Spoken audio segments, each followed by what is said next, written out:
Oh hello, this is Tak Chung from Walk with Tak. Welcome to my YouTube channel. If you enjoyed this video, please like, subscribe and share. Recently my friend Mike found a teriyaki sauce made by a company called Fuchsia at the Aldi supermarket. He asked me to test it out and let him know whether it is good or not. Mike is a new cook and he looked for everything he could do that make it easy for himself. I told him not a problem at all, so I went to Aldi and got a bottle of this sauce. For Mike, this is important because this will save him time and make cooking more conducive for him. And eventually, when he becomes more accustomed to cooking, he probably will start making his own sauce. But for the meantime, using the pre-made sauce is a good solution. I cooked this dish in my Cucina 14-inch stainless steel wok. I cooked this teriyaki chicken dish with 3 different kinds of vegetables. Mike can cook this dish in less than 5 minutes. Mike recently adopted my fast cooking system, and the word fast is for flavor chasing, advanced prepping, stir frying, and template-based cooking. Well, because of advanced prepping, Mike finds cooking this dish is relatively simple.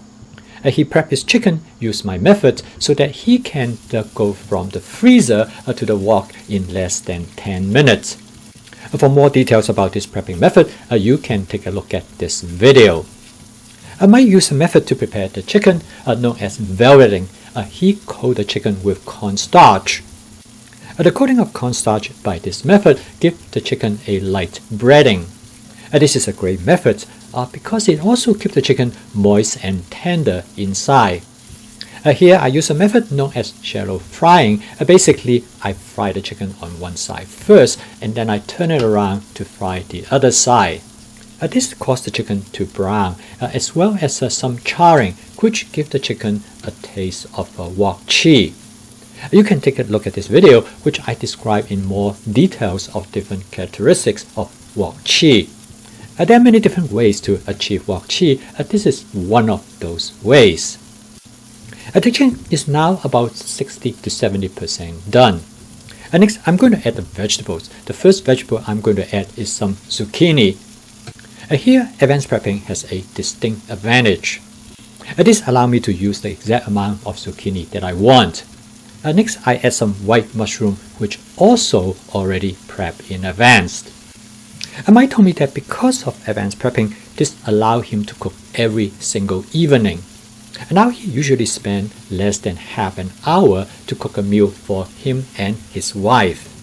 They usually work together and take turns with the cooking. Not only now they are eating meals cooked from scratch, but also they really enjoy spending the time together. A mushroom takes up a lot of oil, so at this point I add a little bit more cooking oil. Both the mushroom and the zucchini cook very rapidly. At this point, I make sure that I mix the content in the wok well because I want to have everything cooked evenly. As you can see, the charring on the chicken are going to make them taste really good. And now the dish is almost done.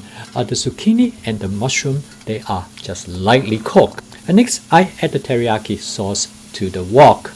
I purchased this teriyaki sauce from the Aldi supermarket and it costs a little bit over $2.50. I used about 1/3 bottles to make this dish, which is quite economical.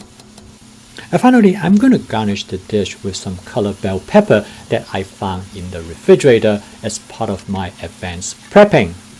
I love the freshness and crispiness of pepper, so I add them way at the end because I want them to be only lightly cooked.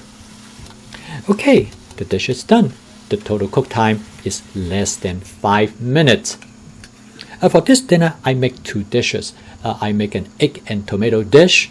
That was the first dish that I cook while I'm waiting for the chicken to thaw out in a bowl of warm water. After I cook the egg dish, the chicken is ready. I cook both of these 2 dishes in less than 20 minutes. On that evening, I walk in the kitchen at about 6 o'clock and I have dinner served on the table around 6:30. I don't mind the teriyaki sauce is not bad at all. For one thing, it is very convenient to have one in your pantry. So if you had a busy day and you want to come home to have something simple, this is probably a good way to do it. However, making up your own teriyaki sauce is not difficult at all. For me, the most important thing is that you cook your own meal as much as possible. However, you will only cook your own meal if you enjoy the flavor that you created. This is where flavor chasing of my fast cooking system play a critical role to make home cooking sustainable. After Mike tried out this teriyaki sauce, he said it's okay, but he probably would like to modify it. And he used this sauce as the foundation, and he made adjustment to it. He adds some sesame oil, and he also adds some chili pepper flakes. Last but not the least, he also adds some sesame seed. In many ways, this is what flavor chasing is all about.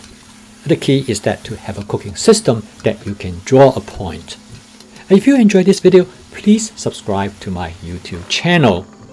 I post a new video every day to help people to understand as well as to adopt my fast cooking system to make home cooking sustainable, fun, and healthy.